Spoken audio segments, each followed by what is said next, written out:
Hello, everyone, and welcome to the Lit Night Show in Whitby, Ontario. I'm Matt, and I'm here with my partner Sam. Today's January 17th, 2016, and it's a very special day. Tell our listeners why, Sam. Today we're going to compare the novel The Great Gatsby by F. Scott Fitzgerald with the play Macbeth by William Shakespeare.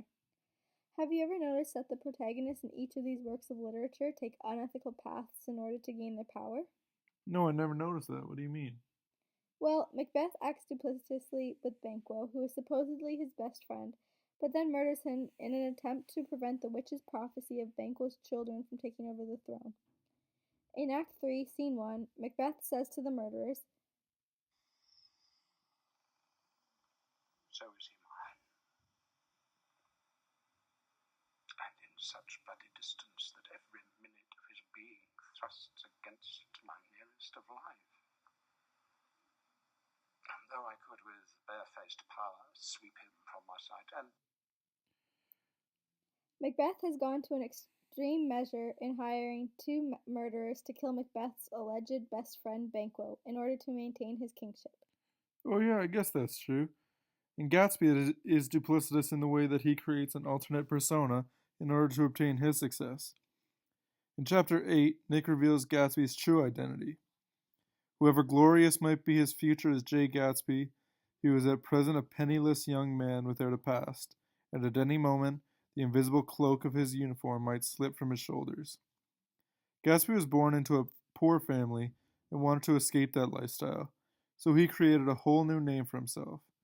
Gatsby's entire persona is a lie, and therefore the beginning of his unethical path to success. Clearly, both of these characters are so obsessed with their deceitful ways that they both become extremely corrupt.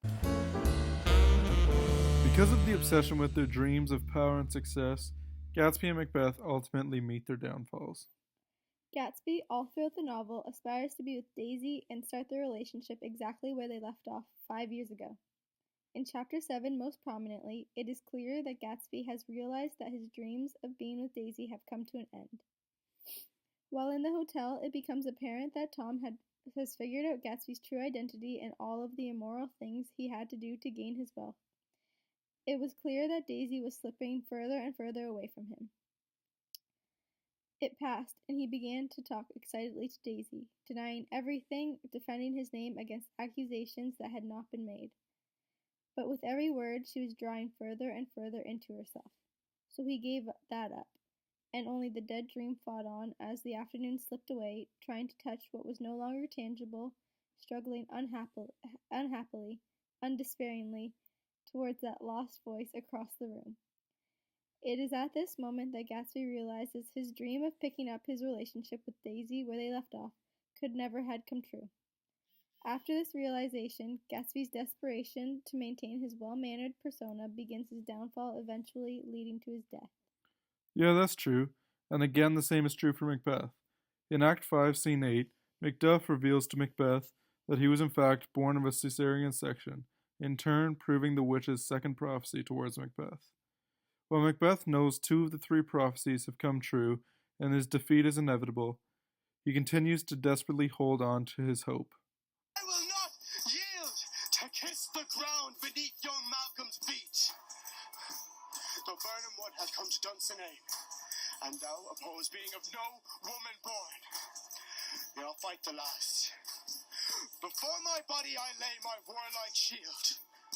Lay on, Macduff, and damned be he that first cries hold enough."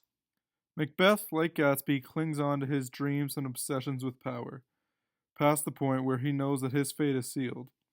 Macbeth refuses to submit to the prophecies and vows that he will fight Macduff to the death. This is ultimately Macbeth's downfall because the prophecy is fulfilled and Macbeth is killed by Macduff. As one can see, both Gatsby and Macbeth take their corruption and deceit to the point that it is the cause for their destruction. Through Gatsby's ambiguity and Macbeth's paranoia, they both resort to taking immoral paths to obtain power and success. And that's all the time we have, folks. Thanks for listening to the Lit Night Show with Matt and Sam. Have a great night.